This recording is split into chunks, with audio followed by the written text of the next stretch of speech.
আসসালামু আলাইকুম, সবাই কেমন আছেন?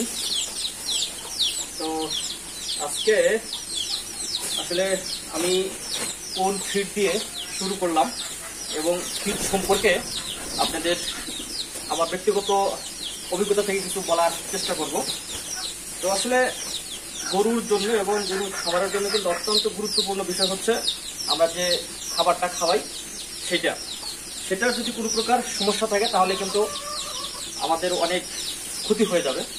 তো আপনারা যারা নতুন তাদের উদ্দেশ্য করেই বলতেছি, যারা পুরান তারা তো জানেনি সবকিছু। এখন প্রথমে যেই বিষয়টা বলবো সেটা হচ্ছে, আপনি যখন গরুর ফিডটা কিনবেন তখন সেই ফিটের ডেটটা কিন্তু দেখে নেবেন। ফিটের ডেট কিন্তু বেশি দিন থাকে না, এটা আপনারা অনেকেই জানেন না, কিনে আনেন এবং শুধু খাওয়াতে থাকেন। কিন্তু আপনি যখন ফিটের ডেটটা দেখবেন তখন অনেকটাই নিরাপদ থাকবেন। তো আমি কয়েকটা বিষয়ে আপনাদেরকে ফিট সম্পর্কে ধারণা দেওয়ার চেষ্টা করবো। তো প্রথম হচ্ছে ডেট। এখন ডেট আপনি কোথায় দেখবেন? দেখেন, এই পাশে কিন্তু কোথাও ডেট লেখা নেই। এটা হচ্ছে ষাঁড় গরুর জন্য এসিআই কোম্পানি। দেখেন অপর পৃষ্ঠে আপনি হচ্ছে এই যে এই পাশে সুন্দর করে ওনাদের ডেটের যে সিলটা আছে সেই সিলটা দেখতে পারবেন। এটা হচ্ছে প্রথম বিষয়, আপনারা অবশ্যই প্রথমে ফিটের ডেটটা দেখে নেবেন। এখন আসি দ্বিতীয় প্রশ্ন, সেটা হচ্ছে আপনি যখন ফিটের বস্তাটা খুলবেন, ডেট যখন থাকবে। আর একটা বিষয় বলি, সেটা হচ্ছে যেহেতু আপনি যদি অনেক গরুর জন্য খাওয়ান তাহলে 5-7 দিন ডেট থাকলেও আপনার একটা বস্তা চলে যাবে। কিন্তু আপনি যদি একটা বস্তায় 1 মাস খাওয়ান তাহলে অবশ্যই সেটার 1 মাস ডেট থাকলে তারপরে সেই ফিটটা নেবেন।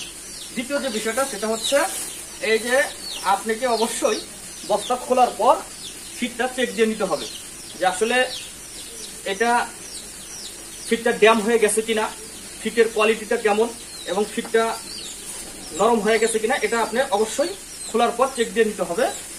এখন তৃতীয় নম্বর বিষয় হচ্ছে যে আপনি যেহেতু নতুন, কোন ফিট কেমন কাজ করে এটা আপনি জানেন না। সেক্ষেত্রে অবশ্যই আপনি যে গরুটাকে খাওয়ানো শুরু করবেন সেটাকে টার্গেটে রাখবেন। 1 মাস খাওয়ানোর পর কেমন এটার পরিবর্তন আসে, 2 মাস খাওয়ানোর পর যেই ফিটটা খাওয়াচ্ছেন সেটার 2 মাস পর কেমন পরিবর্তন আসে। এভাবে আপনি যতদিন রাখতে চান, যদি তুলনামূলকভাবে পরিবর্তন আসে তবে আপনি সেই ফিটটাই কন্টিনিউ করবেন। যদি পরিবর্তন না আসে তাহলে সেটা চেঞ্জ করে আরো অনেক কোম্পানি আছে, সেই কোম্পানির ফিটগুলো খাওয়ানোর চেষ্টা করবেন। আর তারপরে আর একটি বিষয় হচ্ছে, অবশ্যই আপনাকে পরীক্ষামূলকভাবে সব ফিটের বস্তাগুলোই একবার করে ট্রাই করা দরকার। যদি আপনি দীর্ঘদিন কৃষিকাজে এবং এই গরুর খাওয়া দাওয়ার কাজে যদি আপনি কন্টিনিউ করতে চান তাহলে কোন কোম্পানির ফিট কেমন এটা আপনাকে অবশ্যই জানা দরকার।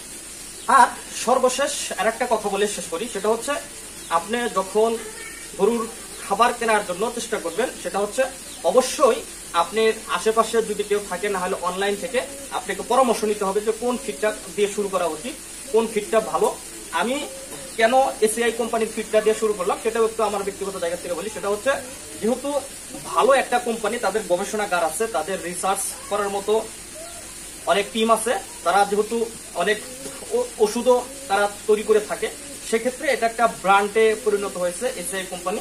সেক্ষেত্রে আমার ফার্স্ট চয়েস হচ্ছে এটা, আপনারাও ট্রাই করে দেখতে পারেন। তো ঠিক আছে, আজকের ফিট সম্পর্কে এতটুকুই আপনাদেরকে ধারণা দেওয়ার চেষ্টা করলাম। ভালো থাকবেন, সুস্থ থাকবেন, আল্লাহ হাফেজ।